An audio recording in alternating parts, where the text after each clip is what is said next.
On this episode of Cape Media News, ground breaks for a new senior center in Dennis, diamondback terrapins have a new home in the wild, and tattoos as art at the Cape Cod Museum of Art. These stories and more, this is Cape Media News.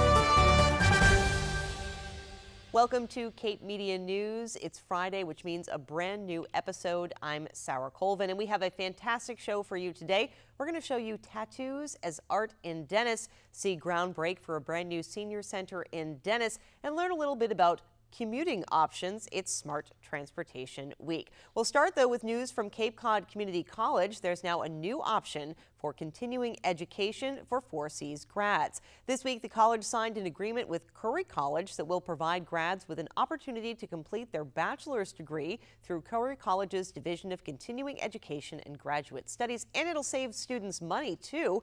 4Cs grads transferring to the program are eligible to receive Curry's education partner pricing. Well, senior centers are gathering places for our community, centers for education, socialization, recreation, and so much more. And the town of Dennis is about to get a big upgrade for their senior center. Ground broke for the new facility last week. Cape Media News was there.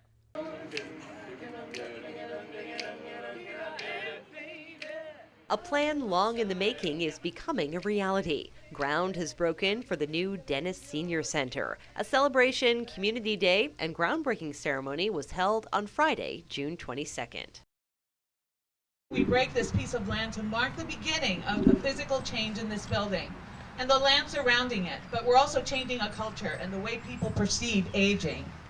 It's so much more than a senior center. It's a center that brings life and activity and energy and services to the residents of the town across the lifespan. Such a beautiful day, and it is quite apropos that we put the shovel in the ground with the sun shining over us. And again, so this is a great day. So we've got a long way to go, a few bumps along the way, but we're getting there. So I'm really looking forward to kick-starting this project, and there's been a lot of work done in the last several months to ensure that we stay within budget and make this project be successful. So I appreciate everybody's help and assistance and time and energy, dedication for this project, and we're excited to kickstart that today. Sometimes these projects takes longer than you think that they're going to. This happens to be one of them. But when it comes out, it's going to be really worthwhile. So once we can get the new part done and fix the old building, it's going to be a great project. It's something this town's needed, and it's needed for a long time. So off we go. I'm thrilled. I think senior centers are, part of the fabric of our community.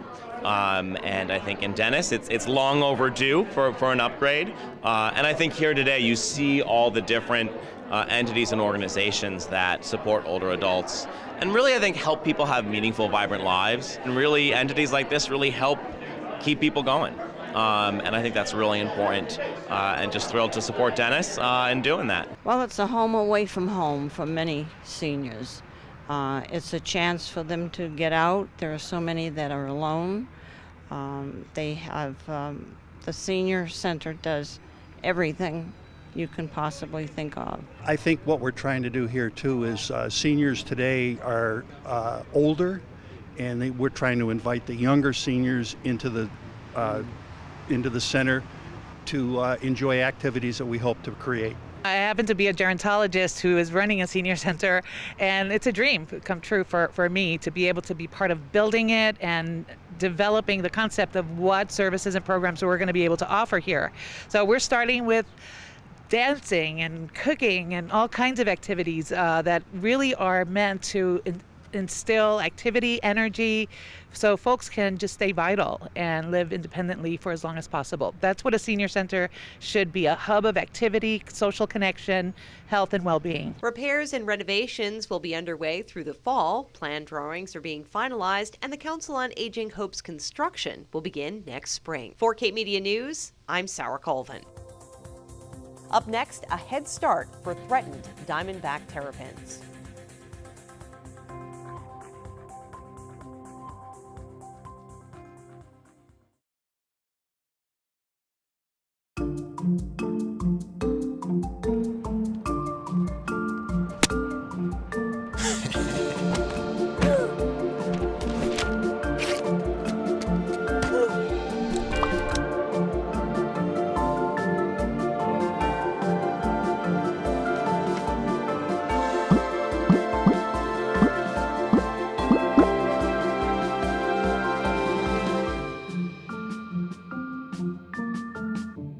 We are surrounded by wildlife here on Cape Cod, and the town of Barnstable works very hard to ensure that diamondback terrapins get a good head start. The hatchlings begin their lives in tanks placed in classrooms, in senior centers, and in other public spaces. And on Monday night, they were returned to the wild at Sandy Neck Beach. Gabrielle Rawson was there. Diamondback terrapins are beginning a new life in the wild, thanks to the Town of Barnstable's Headstart Program. Hatchlings begin their lives in tanks placed in classrooms and other public spaces around town, where they live until they are strong enough to survive predation. This week, they were successfully released into the wild at Sandy Neck Beach. Cape Media News was there. I'm Sean Corliss, a natural resource officer here for the Town of Barnstable. We're going to be doing a release of the diamondback terrapins here this afternoon that have been raised through part of our Headstart program over the course of the winter. The world is dangerous for turtles. While trying to find a nesting ground to lay her eggs, a diamondback turtle was hit by a car in West Barnstable. Ultimately, that turtle had to be put down. You know, it wasn't able to be rehabbed. But Cape Wildlife staff was able to work really hard to actually extract those eggs, and we're able to put those eggs into a bucket and relocate them here at Sandy Neck, where we monitor them, and they actually hatched out into hatchlings and were then raised in part of the Headstart program. Sandy Neck is known for its beautiful beaches, and it also boasts 4,700 acres of protected marshland, the second largest in Massachusetts. So the diamondback terrapin is a really cool animal. Terrapins are the only species of turtle that have adapted to live in brackish water, which is where freshwater and saltwater mix in different estuaries like salt marshes up here in the north or mangroves down in the south. The diamondback terrapin is protected in Massachusetts, yet they continue to be listed as threatened on the endangered species list. They got that listing for a couple of reasons. So number one is habitat loss. And then the other problem with the terrapin is that it was actually back in the 19th and 20th century, it was actually eaten as a food source. It was sort of seen as a delicacy. So we do a few things here at the beach in order to help protect these animals. We have milk crates that are buried in the sand. Those are actually terrapin nests that are underneath those. So once those adult terrapins leave and they deposit those eggs and they nest, they leave that site and they allow the sun to come down and actually warm up the sand, and that's what incubates those eggs for a few months. So in the wild, when they hatch out at that point, they still have a lot of issues that they have to deal with. Predators would love nothing more than to eat a little tiny terrapin. They also have to deal with birds like gulls and crows and great blue herons that would also go after them. So that's only sort of half the battle, is that hatching point. It's a really treacherous journey to get back into the marsh, and only about 1 in every 100 terrapins is going to make it to adulthood. The town of Barnstable plans to tag turtles to continue their conservation efforts. If any of you guys have pets and you've ever had your pet microchipped, it's a very similar thing. So it's just a little piece of wire that gets implanted just below the skin on one of their hind legs. And when you use a scanner over that, it has a unique ID code, and that can tell you where that terrapin came from, what year we raised it, what school it was raised in, even what classroom or what library or whatever it was raised in. So it's not an active tag. We can't track them day to day and figure out where they're going or what they're doing, but it also stays with them presumably for life. These turtles are getting released directly into the marsh where they're going to spend the rest of their lives. And so their, potential for survival into adulthood should be much higher. More than 70 hatchlings are now beginning their new life in the wild. For Cape Media News, I'm Gabrielle Rawson. Up next, taking a look at smart transportation on Cape Cod.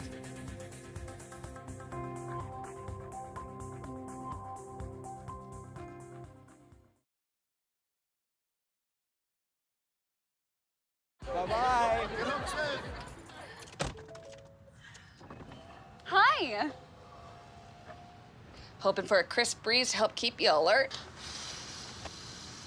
Oh, he took a sip of water too. That'll probably help. You were probably gonna turn down the radio too, so you could focus, right? Probably okay isn't okay. Right. If you see a warning sign, stop and call a cab, a car, or a friend. I think the water line is what really drove it home. I blew on him. Traveling smart means considering environmentally friendly ways of getting from one place to the other, whether that's taking the bus, carpooling, riding your bike, or even walking. The Cape Cod RTA and the Cape Cod Commission teamed up this week for Smart Transportation Week. A commuter rally was held at the Barnstable County Complex this Wednesday. To promote all the different ways you can get around on Cape Cod without necessarily having to drive your car there. Showcase the Transit Authority and the services that they've been kicking off. This is the time they go into their summer schedules, and it's also a time when we get a lot of visitors in the summer. It's also a time when we're finally getting the beautiful weather. So, walking to the bus or riding your bike or just walking to your local store. We are trying to promote the idea of, leave your cars behind and try public transportation or ride your bike or other means. And that's what Transportation Week is all about, is sharing the different modes with the people of the Cape. Smart Transportation Week is important just to educate the public here on the Cape of the different modes of transportation. It's a way to introduce them to modes that perhaps they haven't taken before. Many probably have taken the ferry and airplanes, but some aren't necessarily using public transportation or taking advantage of riding their bikes with public transportation, because we do have bike racks on the front of our buses. So it's a great opportunity just to expose and to celebrate with the other modes, how much transportation is available in the Cape. Because a lot of the other things that we're involved in is transportation planning and trying to promote the alternatives. Since we can't always build a freeway everywhere on Cape Cod, there's not really room for it. Try to work with what we do have, and that's improving the transit services, making those bike connections, promoting sidewalks where we can, and all those other things that hopefully will give people some choices. Our ongoing efforts are more focused around, cleaner air and trying to take vehicles off the road. We, table at our employer partners throughout the state of Massachusetts. We're currently partnered with over 400 organizations. We go out there, we give them great ideas, we help them sign up into a database that helps them find a carpool partner or a biking buddy. The more people that ride the bus, the less cars that are on the road, reducing the congestion, and also, when you look at air quality, you're reducing the emissions from the vehicles. So, the more that we can get right on the bus, the better it is for the environment, and it's less frustrating because you won't have as much traffic. Up next, we'll take a look at tattoos as art.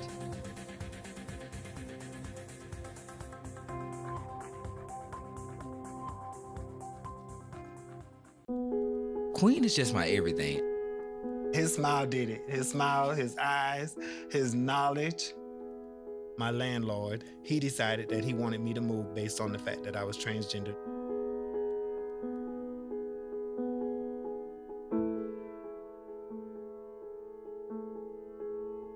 Let's just respect people in everyday life for just being human.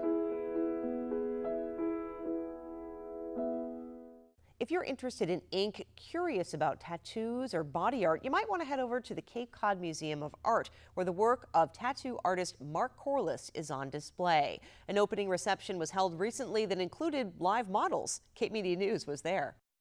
A new exhibit at the Cape Cod Museum of Art challenges the local artistic norm. Beyond the Tattoo showcases the work of Cape Cod tattoo artist Mark Corliss. It opened on June 21st. So here with Mark Corliss, the artist, the tattoo artist behind this. What is it like to see your work here in an art gallery? To be honest, Sarah, it's really exciting because I don't know if I ever thought it would happen on Cape Cod. To be welcomed here has been really exciting. Everyone here is just so nice, and for people to start noticing tattoos as art is pretty fun.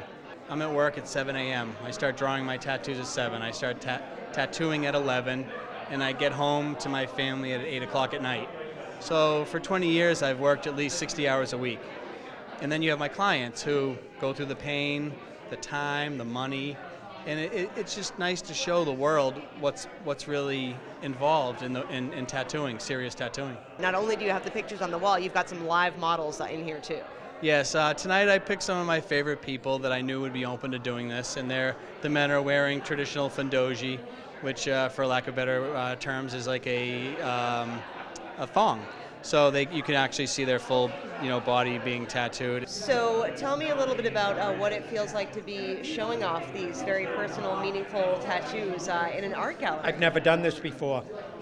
It's a little like being an exhibitionist, but in a good way.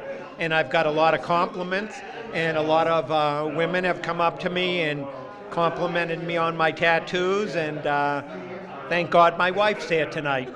How did you get to be here tonight modeling for this show, and how does it feel to be a part of this art show? I love it. It's a little bit nervous at first. I love being able to show off my work. I mean, every day you wear clothes and people don't know what you have underneath your clothing. So once you get to kind of take it all off and expose yourself, for lack of better words, it's great. And I'm very lucky to have them because, I don't think it's easy to get up and do that.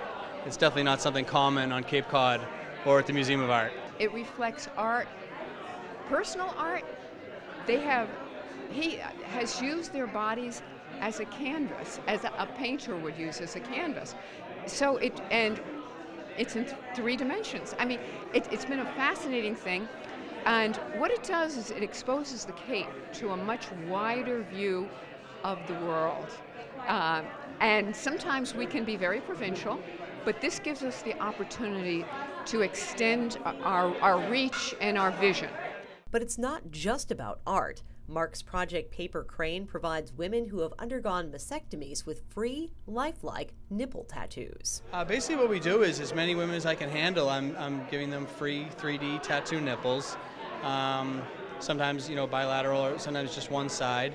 And we're doing the best we can to keep up with it. There's a huge need for it, and it's scary, but we're just doing the best we can and getting every single one done that we possibly can tattoo. He's now working to train others to provide those services in hopes of creating a nationwide network. Here on Cape Cod, he's hoping to expand the minds of art lovers. There's beautiful art here, and maybe sometimes people, just like there's a taboo with tattoos, there might be a taboo with Cape Cod and the art and saying, oh, it's just lighthouses or shells. And there's really amazing art here. So I'm hoping to open the younger people's eyes to come here and check it out and help support the art scene. Beyond the Tattoo is on display at the Cape Cod Museum of Art in Dennis, now through August 5th. For Cape Media News, I'm Sarah Colvin. And you can visit artist Mark Corliss at his shop. It's called Spilt Milk Tattoo, and it's on Main Street in Hyannis. Sharks in the water and sharks on land. An amazing array of artfully designed sharks are on display now on the lawn of the Eldridge Library in Chatham. Sharks may be swimming in the water, and shark art is on display on the Eldridge Public Library lawn in Chatham. Shark pilot Wayne Davis created 2 sharks for this year's display. Hi, I'm Wayne Davis, Narragansett, Rhode Island, actually Wakefield. Down here in the summertime, fish spotting for sharks for the Atlantic White Shark Conservancy. Planted my 2nd shark in the park here. They've been doing this for a few years now, at least a few years. This is my 3rd year. You buy a shark board, PVC shark board from the Chatham Merchants Association, and you decorate it however you'd like. Most people paint them. Some people do some weird stuff to them. I always, before, put a aerial photograph on each side, but this year I decided I'd do something different and gathered up a lot of driftwood and planed it and sanded it, and now I have 2 sharks with wood sides and 2 photos over here. The sharks are auctioned off to benefit the Chatham Merchants Association's efforts to improve the local economy. We auction them. They're on auction, sharksinthepark.net, and I get half, the artist gets half, and I think the Chatham Merchants Association. Visit the sharks on the Eldridge Library lawn through August 17th. For Cape Media News, I'm Gabrielle Rawson. And you can bid on any number of those sharks using the online website Bidding for Good. You do have to register in order to bid for the sharks. Well, summertime on Cape Cod is here, and the 2018 Cape Cod Baseball League season is in full swing. This week we catch up with the Harwich Mariners. Things are heating up for the Cape Cod Baseball League. This week, Cape Media News got to know the Harwich Mariners. My name is Stephen Englick, and I am the head coach of the Harwich Mariners. It's a lot of fun. I have a great coaching staff, and they got a good group of guys. They play hard, and I love coming to the park every single day. The players really make it. If you get a good group of guys, it makes for an enjoyable experience. My name is Danny Casals. I go to the University of Maine, and I'm an infielder. Super exciting. It's a great competition, great baseball, and it's awesome time. I'm Cameron Thompson. I'm from Kansas State University, and I play infield and outfield. He's a grinder, he plays hard, and he goes about his business the right way. The coaches are doing a really good job talking to scouts, talking to other college coaches, finding out what kids have the right caliber to be brought up here to play. Coach got me last year. Loved it so much. Want to come back. Just finished the College World Series. Headed right here. Love being here. In addition to nonstop games, the Harwich Mariners are hosting a variety of family-friendly events all summer long. We are doing our Mariners Youth Clinic.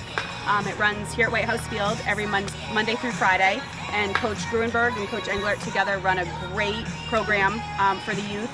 We actually are just partnering up with Monomoy Little League to do a promotion with them, kind of a community event with them. And then we have our Strike Out for Cancer event on July 9th here at White House Field, and our First Responders Night on the 14th, which is really cool. We're going to have some representatives from the police and fire out here with some of their vehicles, and the players are actually going to wear some pretty cool, unique hats for that game as well. We do a great t-shirt toss in the middle of the 4th inning. We do a great 50-50 raffle where fans can, for a small amount of money, go home with a little extra money, and of course just the entertainment of the players playing baseball. You can follow us on Twitter, Instagram, and Facebook. We're all active on all of those as well. As of June 24th, the Mariners were leading their division with 7 wins, 5 losses, and 1 tie. Their winning strategy is simple. One day at a time, just trust the process and work hard. And just listening to my coach, because he knows a lot. For Cape Media News, I'm Gabrielle Rawson. And you can find a full schedule of games online at capecodbaseball.org. You can also look at stats and find details about your favorite team. That's a wrap for this week's edition of Cape Media News. You can stay up to date with us online at capemedia.org. You can watch videos of past episodes, individual segments, and even send us an email and read our blog. That's capemedia.org. For Cape Media News, I'm Sarah Colvin.